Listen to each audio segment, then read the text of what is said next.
Hello everyone, আশা করি সবাই ভালো আছেন এবং সুস্থ আছেন। ঢাকার দর্শনীয় স্থানসমূহের আজকের পর্বে আমি আপনাদের সাথে শেয়ার করব সংসদ ভবনের এই রাস্তাটা। সংসদ ভবনের এই রাস্তাটা আমি ঘুরে দেখেছি লিটারালি এই ঘোড়ার গাড়িতে এবং it was really amazing experience and I really like it. I think আপনারাও এটা পছন্দ করবেন। অ্যান্ড নেক্সট টাইম আসলে অবশ্যই কিন্তু সংসদ ভবনের এই ঘোড়ার গাড়ির রাইডটা নিতে আপনি ভুলবেন না। তো যাই হোক, আমরা ১ম এই সংসদ ভবনের এইখান থেকে শুরু করে একদম পাশ থেকে এই ঘোড়ার গাড়িগুলা পাওয়া যায় এবং শুক্রবারে এবং রবিবারে বেশি পাওয়া যায়। ওদের কাছে আমি জিজ্ঞাসা করলাম। অ্যান্ড আমার কাছে লিটারালি এই পুরা রোডটা যখন আমি ঘুরছি, আমার কাছে খুবই ভালো লাগছে।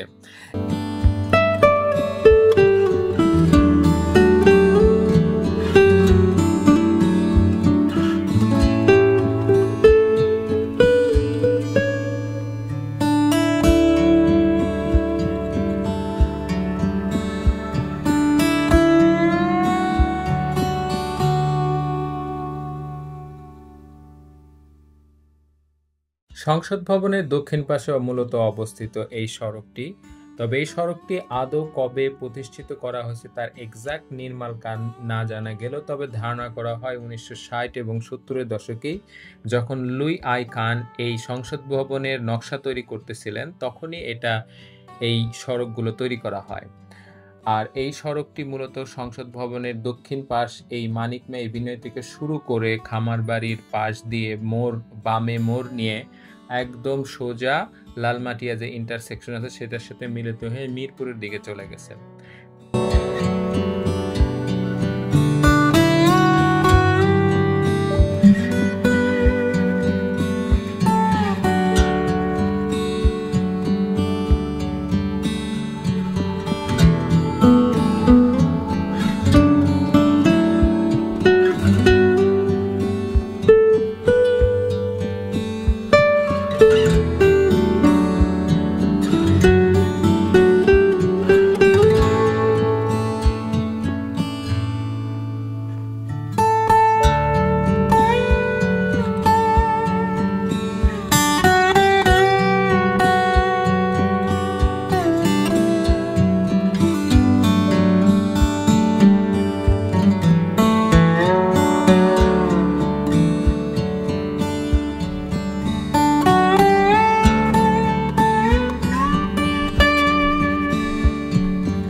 এই সড়কটি শুধুমাত্র যাতায়াতের পথ বললে ভুল হবে। এইটা ঢাকাবাসীর কাছে একটা hangout place, and when they get time they can come here and spend some time with families and friends, and এই যে সবুজ যে সুন্দর যে সিনারিও, যে নান্দনিক একটা পরিবেশ, একটা ভাইব ক্রিয়েট করছে, and it feels amazing. So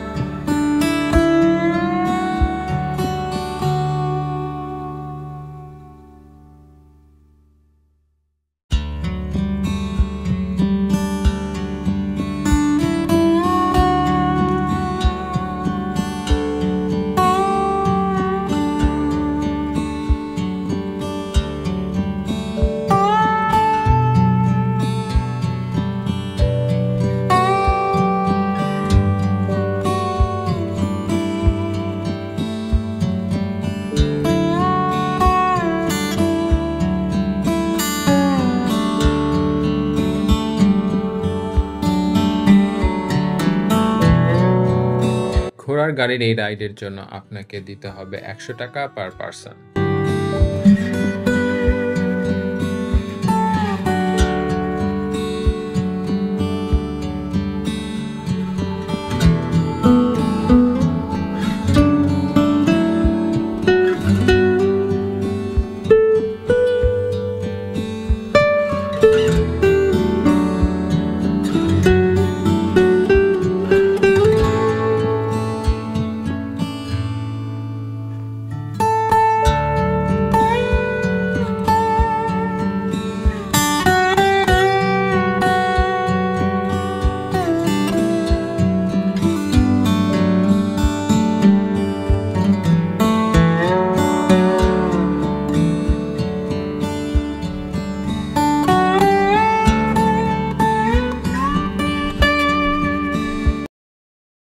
সংসদ ভবনের এই এরিয়াতে খাবারের ভিন্নতা প্রচুর। এখানে বিভিন্ন ধরনের ছোট বড় ফুড কার্ট নিয়ে সবাই বসছে এবং কেউ আছে হোমমেড খাবারও বিক্রি করে। তো এখানে ১ম এই আমি ট্রাই করছিলাম বান্দরবনের কুইজিন অ্যান্ড টেস্ট যদি বলতে যাই, আপনি যদি পাহাড়ি অঞ্চলের খাবার না খেয়ে বেশি একটা অভ্যস্ত না থাকেন, তাহলে আমি বলব ট্রাই না করতে। মোটামুটি প্রাইস রেঞ্জের মধ্যেই এটা ছিল একটা চিকেন মুড়ি, তারা বলতেছে মুংরি, আরেকটা ছিল চিকেন লাক্সু। অ্যান্ড মোটামুটি খাবারটা হয়তো তাদের টেস্ট অনুসারে ভালো, বাট আমি যেহেতু ইউজড টু না, আমার কাছে মোটামুটি মোটামুটি আরকি লাগছে। বাট ওরকম যে ইয়া লাগে সেটা লাগে নাই। যাই হোক।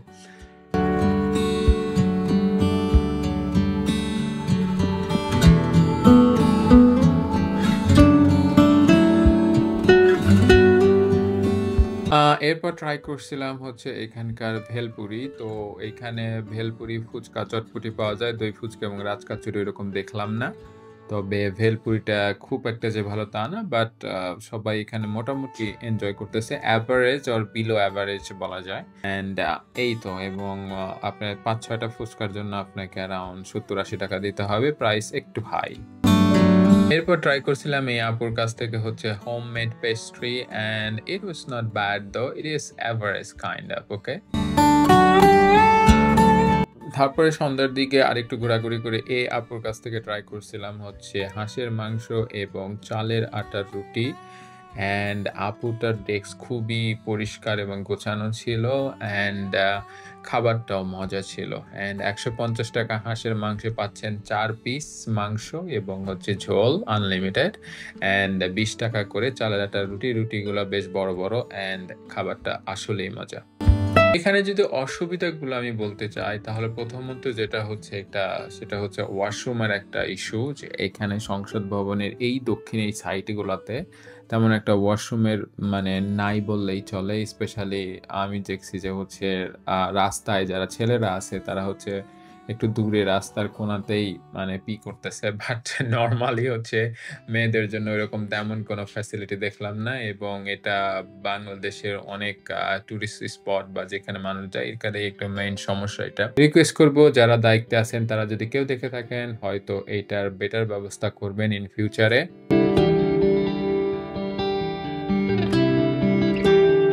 And if you like this one, please do subscribe and support me, and do comments what you like about this area. Thank you. Have a good time.